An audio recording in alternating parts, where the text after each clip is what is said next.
Hello guys, അപ്പോൾ നമ്മളെ പുതിയൊരു വീഡിയോയിലേക്ക് സ്വാഗതം. ഇന്ന് നമ്മൾ കാറിൻ്റെ റിവ്യൂ എടുക്കാൻ വേണ്ടിയിട്ടാണ് വന്നിട്ടുള്ളത്. ഇവിടെ മുറിയൂർ കാറിൻ്റെ റിവ്യൂ എടുക്കണം, ഒരാൾക്ക് കാറ് പഠിക്കും വേണം.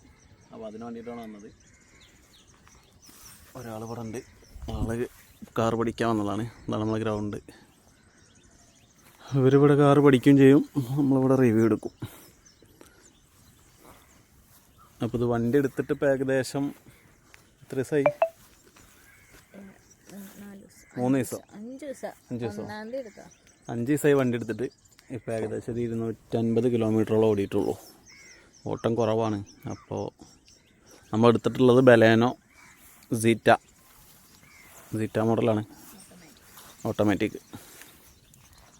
അപ്പോൾ ഇതിൻ്റെ കുറച്ച് വിശേഷങ്ങളും കാര്യങ്ങളാണ് ഇന്നത്തെ വീഡിയോയിൽ നമ്മൾ പറയാൻ പോണത്.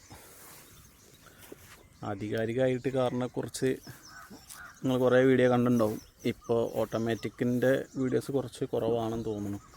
അപ്പോൾ ഓട്ടോമാറ്റിക് എങ്ങനെയുണ്ട്? ഞാൻ ഒരു മാനുവൽ ഓടിക്കുന്ന ആളായിരുന്നു. ഇപ്പോൾ പുതിയത് ബുക്കും കൂടി ഓടിക്കാൻ വേണ്ടിയിട്ടാണ് നമ്മളിപ്പോൾ ഓട്ടോമാറ്റിക് എടുത്തിട്ടുള്ളത്. അപ്പോൾ അതിൻ്റെ റിവ്യൂ കാര്യങ്ങളും എങ്ങനെയുണ്ട് കാറ് എന്നുള്ള കാര്യങ്ങളൊക്കെ നമുക്ക് നോക്കാം. നമുക്ക് പഠിക്കാനുള്ള വണ്ടി എത്തി. ഇത് പഠന വണ്ടി മാത്രമാണ്.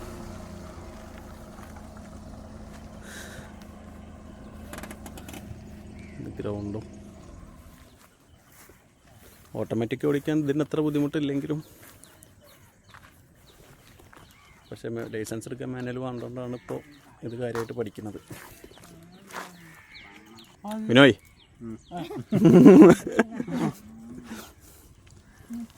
നമ്മൾ രണ്ടാളും പഠിക്കും, നമ്മൾ പഠിക്കും. നല്ലൊരു ഫ്രെയിമിലാണ് വണ്ടിയുള്ളത്.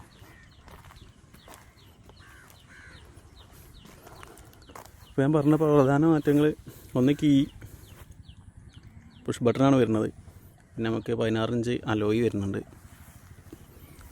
പിന്നെ ഈ വണ്ടിയുടെ ഇങ്ങനത്തെ കാര്യങ്ങളൊക്കെ എല്ലാ റിവ്യൂവിലും ഒന്ന് കാണുന്നുണ്ടാവും, ഒന്ന് പറയാമെന്നുള്ളൂ. പിന്നെ നമുക്ക് ഡിസ്പ്ലേ വരുന്നുണ്ട്, ആൻഡ്രോയിഡ് ഓട്ടോ, കാർപ്ലേ വയർലെസ് വരുന്ന സ്പീക്കർ എക്സ്ട്രാ വരുന്നത്. പിന്നെ നമുക്ക് 2 ട്യൂട്ടർ എക്സ്ട്രാ വരും, നോർമൽ ഡെൽറ്റ എന്നൊക്കെ വെച്ചിട്ട്.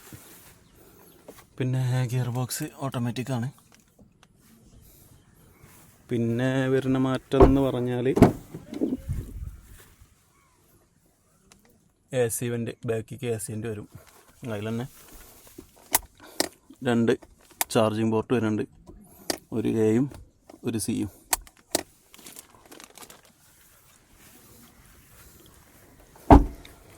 ബാക്കിലൊന്നും പ്രത്യേകിച്ച് മാറ്റം എന്ന് പറഞ്ഞാൽ വൈപ്പർ വരുന്നുണ്ട്. പിന്നെ റിവേഴ്സ് ക്യാമറ വരുന്നുണ്ട്. ഇതാണ്. ബാക്കി പാർക്കിംഗ് ബാക്ക് സെൻസറുകളൊക്കെ കോമൺ ആയിട്ട് വരുന്നതാണ്.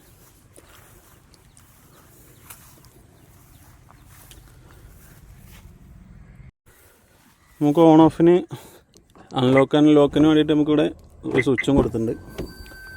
പിന്നെ വണ്ടീൻ്റെ ഉള്ളിലേക്ക് കയറുമ്പോൾ നമുക്കിവിടെ മിറർ കൺട്രോള് കാര്യങ്ങളൊക്കെ വരുന്നുണ്ട്. ലോക്ക് അൺലോക്ക്, പിന്നെ പുഷ് ബട്ടണാണ് വരുന്നത്. ഇതെല്ലാ വീഡിയോസിലും നിങ്ങൾ കാണുന്നതാണ്. പിന്നെ നമ്മളൊരു ക്യാമറ വെച്ചിട്ടുണ്ട്, അത് ആക്സസറി ആയിട്ട് തന്നെ വെച്ചതാണ്, വേറെ ഒന്നും വേണ്ടെന്ന് പറഞ്ഞപ്പോൾ. പിന്നെ സ്റ്റിയറിംഗ് കൺട്രോള്. പിന്നെ കാര്യമായിട്ട് മാറ്റം വരുന്നത് നമ്മൾ ഡിസ്പ്ലേയിൽ മാറ്റം വരുന്നുണ്ട്. TFT ഡിസ്പ്ലേയിൽ ഇതിപ്പോൾ മൈലേജ് നമ്മൾ റീസെറ്റ് ചെയ്ത് വെച്ചതാണ്, പിന്നെ ഓടിയിട്ടില്ല. ആകെ 2 കിലോമീറ്റർ റീസെറ്റ് ചെയ്തിട്ട് ഓടിയിട്ട് അതാണ് മൈലേജ് ഇങ്ങനെ കാണിക്കുന്നത്. പിന്നെ ബാക്കി കാര്യങ്ങളൊക്കെ ബേസിക് കാര്യങ്ങൾ. പിന്നെ നമുക്ക് വന്നിട്ടുള്ളത് 7 ഇഞ്ച് ഇൻഫർടൈൻമെൻറ്റ് സിസ്റ്റമാണ്. അതിൽ നമുക്ക് 4 സ്പീക്കർ വരുന്നുണ്ട്, 2 ഫ്രണ്ട് ഡോറിലും 2 ബാക്ക് ഡോറിലും, പിന്നെ 2 ട്യൂട്ടർ. മൊത്തം ഇത് സീറ്റിലേക്ക് വരുമ്പോഴാണ് കേട്ടോ നമുക്ക് ഈ ട്യൂട്ടർ വരുന്നത്. ബാക്കിയുള്ളതിലാണെങ്കിൽ 4 സ്പീക്കർ വരുള്ളൂ. ഈ ട്യൂട്ടറും കൂടി ഉണ്ടാവുകൊണ്ട് കുറച്ച് അത്യാവശ്യം ഡീസൻ്റ് ആയിട്ടുള്ളൊരു മ്യൂസിക് ഔട്ട്പുട്ട് നമുക്ക് കിട്ടുന്നുണ്ട്. പിന്നെ റിവേഴ്സ് ക്യാമറ വരുന്നുണ്ട്. റിവേഴ്സ് ക്യാമറ ഞാൻ ഇട്ട് കാണിക്കാം. കുഴപ്പമില്ലാത്തൊരു ക്വാളിറ്റി എന്നുള്ളൂ. അത്ര നല്ല ക്വാളിറ്റി നല്ല ക്ലാരിറ്റി ഒന്നും പറയാൻ പറ്റില്ല, പക്ഷെ കുഴപ്പമില്ല, നമുക്ക് അത്യാവശ്യം വേണ്ട കാര്യങ്ങളൊക്കെ കാണാനൊക്കെ പറ്റും. പിന്നെ വരുന്നത് സ്റ്റീരിങ്ങിൽ ഞാൻ പറഞ്ഞു നമുക്ക് മ്യൂസിക് കൺട്രോൾസ് ഉണ്ട്, കോൾ എടുക്കാനും ഇതിനുള്ള കണക്ഷൻ സുസുക്കി കണക്റ്റിൻ്റെ ഒരു ഇതുണ്ട്. പിന്നെ ബാക്കി കാര്യങ്ങൾ AC കാര്യങ്ങളാണെങ്കിലും അത്യാവശ്യം കൂളിംഗ് ഒക്കെ ഉണ്ട്. ഓട്ടോമാറ്റിക് ക്ലൈമറ്റ് AC ആണ് വരുന്നത്. വേറെ പ്രശ്നങ്ങളൊന്നുമില്ല കൂളിങ്ങിനായാലും. പിന്നെ എടുത്ത് പറയാനുള്ളത് നല്ല സ്റ്റോറേജ് സ്പേസ് ഉണ്ട്. എല്ലാ ഡോറിലും 4 ഡോറിലും ഏകദേശം നമുക്ക് ബോട്ടിൽ വെക്കാനുള്ളതായാലും. പിന്നെ ഒരു ആംറസ്റ്റ് ഉണ്ട്. ആംറസ്റ്റിൽ നമുക്ക് അത്യാവശ്യം സ്ലൈഡിങ് ആംറസ്റ്റാണ്, അതിലും അത്യാവശ്യം കുഴപ്പമില്ലാത്തൊരു സ്പേസ് കിട്ടുന്നുണ്ട്. സ്പേസും മാക്സിമം നമുക്ക് തന്നിട്ടുണ്ട്. വണ്ടീൻ്റെ ഇൻറ്റീരിയർ ആണെന്ന് കാണാനുള്ളത്. ഇൻറ്റീരിയർ നല്ല അടിപൊളിയായിട്ടുണ്ട്. ബലെനോയിലിപ്പോൾ ഒരു പ്രീമിയം ഫീലാണ് തരുന്നത്. എല്ലാം ഒരു ഡോർ പാഡ്സ് ആണെങ്കിലും നമ്മളെ ഡാഷ് ആണെങ്കിലും ഒക്കെ ഒരു നല്ല പ്രീമിയം ഫീൽ ചെയ്യുന്നുണ്ട്. ആദ്യമൊക്കെ സുസുക്കിയിൽ ഏറ്റവും വലിയ പ്രശ്നമായിരുന്നു ഈ പ്ലാസ്റ്റിക്കിൻ്റെ ക്വാളിറ്റിയൊക്കെ വളരെ മോശമായിരുന്നു. നമ്മൾ ഹ്യുണ്ടായിനൊക്കെ വെച്ച് നോക്കുമ്പോൾ ഇപ്പോഴും കുറച്ച് തന്നെയാണ്, പക്ഷേ മൊത്തത്തിൽ ഇപ്പോൾ ഒരു പ്രീമിയം ലുക്കായിട്ടുണ്ട്. ഈ ഡാഷിലൊക്കെ ഉള്ള ഈ ഗ്ലോസി പാർട്ടൊക്കെ കാണാൻ നല്ല ഭംഗിയായിട്ടുണ്ട്. ഈ പാർട്ട് വേണമെന്നുണ്ടെങ്കിൽ നമുക്ക് ഗ്ലോസി ബ്ലാക്കിലേക്ക് മാറ്റാം, അത് കുറച്ച് കഴിഞ്ഞിട്ട് നമുക്ക് മാറ്റണ്ട. മൊത്തത്തിലൊരു തീം ബ്ലൂ ആൻഡ് ബ്ലാക്ക് തീമാണ് വരുന്നത്. വണ്ടി മൊത്തത്തിലായിട്ട് ഒരു പ്രീമിയം ഫീൽ കിട്ടുന്നുണ്ട്. പിന്നെ ഇപ്പോൾ സീറ്റ്സ് ആണെങ്കിലും അത്യാവശ്യം വൈഡായിട്ടുള്ള സീറ്റാണ്, നല്ല കംഫർട്ടുള്ള സീറ്റ് തന്നെയാണ് നമുക്ക് വരുന്നത്. കുഴപ്പമില്ലാത്ത നല്ല ലെഗ് സ്പേസ് ആണെങ്കിലും നല്ല ലെഗ് സ്പേസ് ഉണ്ട്. മൊത്തത്തിൽ നല്ല സ്പേസ് ഉണ്ട് വണ്ടി.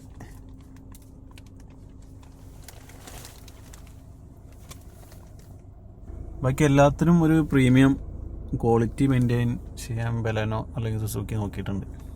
ഒരു പ്രീമിയം സെഗ്മെൻറ്റ് വണ്ടി ആവുന്നതുകൊണ്ട് തന്നെ നമുക്കൊരു അത്യാവശ്യം വേണ്ട ഇൻഫർമേഷൻസൊക്കെ ഇതിൽ കാണാം. ഇൻഫർടൈൻമെൻറ്റ് സിസ്റ്റത്തിൽ മൈലേജും കാര്യങ്ങളും ബാക്കി കാര്യങ്ങളൊക്കെ ഇതിൽ തന്നെ കാണാം. ഇതിൻ്റെ ടെക്നിക്കൽ വശങ്ങളും ബാക്കിയുള്ള കാര്യങ്ങളും പറഞ്ഞു തരിക എന്നുള്ളതിലുപരി ഇതിൻ്റെ ഫീൽ എങ്ങനെയാണെന്നുള്ളത് പറഞ്ഞു തരാമെന്നുള്ളൂ എൻ്റെ ഉദ്ദേശം. ബാക്കി എല്ലാ വീഡിയോസിലും നിങ്ങൾക്ക് കാണാൻ പറ്റും. ഇപ്പോൾ ഞാൻ കൂടുതലും ഫസ്റ്റ് തൊട്ട് തന്നെ ഓടിച്ചിരുന്നത് ഒരു മാനുവൽ വണ്ടിയായിരുന്നു. ഇപ്പോൾ വൈഫിനും കൂടി ഓടിക്കുക എന്നുള്ള രീതിയിലാണ് ഇപ്പോൾ നമ്മൾ ഓട്ടോമാറ്റിക് എടുത്തിട്ടുള്ളത്. ഓട്ടോമാറ്റിക് എടുക്കുമ്പോൾ വണ്ടി ഓടിക്കാനൊക്കെ സുഖമാണ്, നമ്മൾ ഫ്രീ ആയിട്ട് ഓടിക്കാം. ഗിയറിൻ്റെ ടെൻഷനില്ല, ക്ലച്ചിൻ്റെ ടെൻഷനില്ല. നമ്മളെ സംബന്ധിച്ച് അതൊരു പ്രശ്നമല്ലായിരുന്നു, പക്ഷേ ലേഡീസിനെ സംബന്ധിച്ചൊരു പ്രശ്നമാണ്.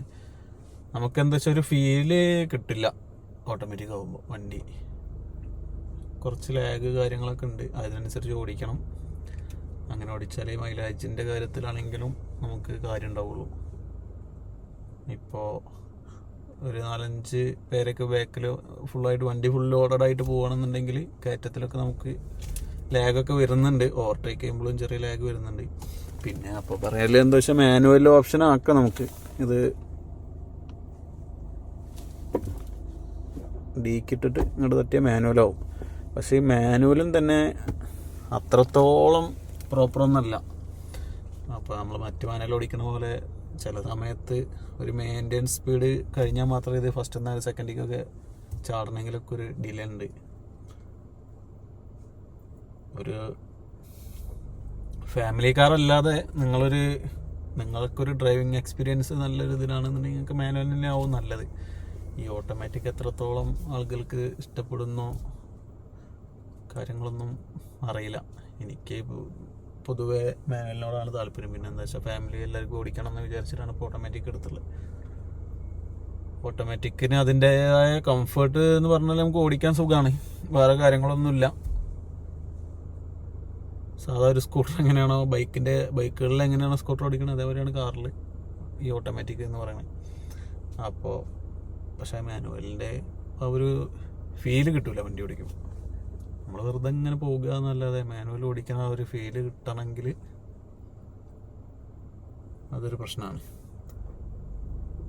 നമ്മളെ പർപ്പസ് എന്താന്ന് നോക്കുക, അത്രേ ഉള്ളൂ. ബാക്കിയുള്ള കാര്യങ്ങളിലൊക്കെ ഞാൻ സാറ്റിസ്ഫൈഡ് ആണ്. ഇപ്പോൾ നമുക്ക് പുറത്ത് ബാക്കിയുള്ള വണ്ടിയുടെ എല്ലാ കാര്യത്തിലാണെങ്കിലും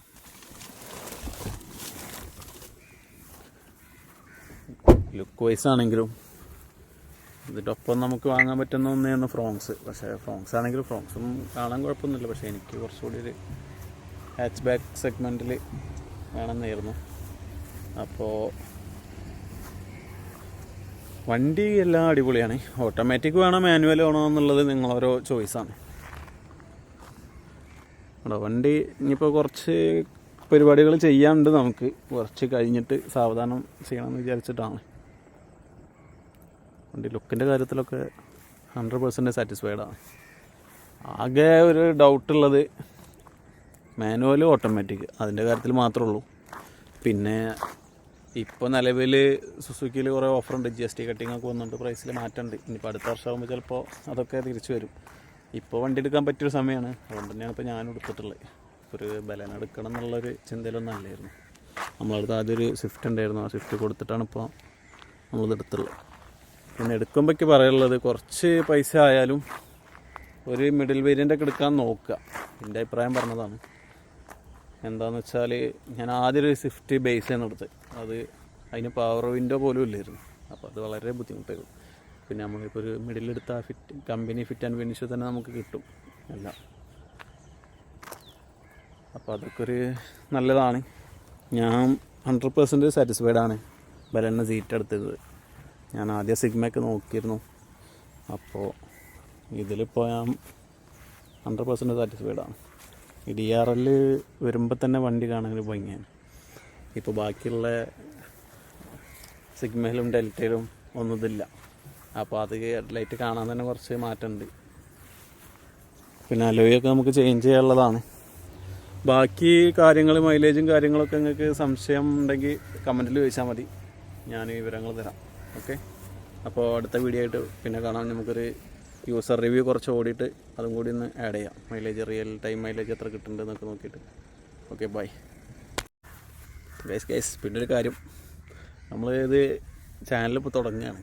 അപ്പോൾ അതിൻ്റേതായ കുറേ പ്രശ്നങ്ങൾ ഇപ്പോൾ വീഡിയോ എടുക്കുന്നതിലൊക്കെ ഉണ്ടാവും. പക്ഷേ നിങ്ങൾക്ക് ഇഷ്ടപ്പെട്ടിട്ടുണ്ടെന്നുണ്ടെങ്കിൽ എല്ലാവരും ഒന്ന് ലൈക്കും ഷെയറും സബ്സ്ക്രൈബൊക്കെ ചെയ്യാം. നമുക്കിനി വരും വീഡിയോകളിലൊക്കെ നമ്മളിതിലുള്ള ഓരോ പ്രശ്നങ്ങൾ, ഓരോ വീഡിയോയിലുള്ള പ്രശ്നങ്ങളൊക്കെ പരിഹരിച്ചിട്ട് നിങ്ങൾക്കും കമൻറ്റ് ചെയ്യാൻ എന്തൊക്കെ മാറ്റണം എന്നുള്ളത് കമൻറ്റ് ചെയ്താൽ നമ്മളതിനനുസരിച്ച് മാറാൻ ശ്രമിക്കുന്നതാണ്. അപ്പോൾ അത്രേ ഉള്ളൂ. Okay, by.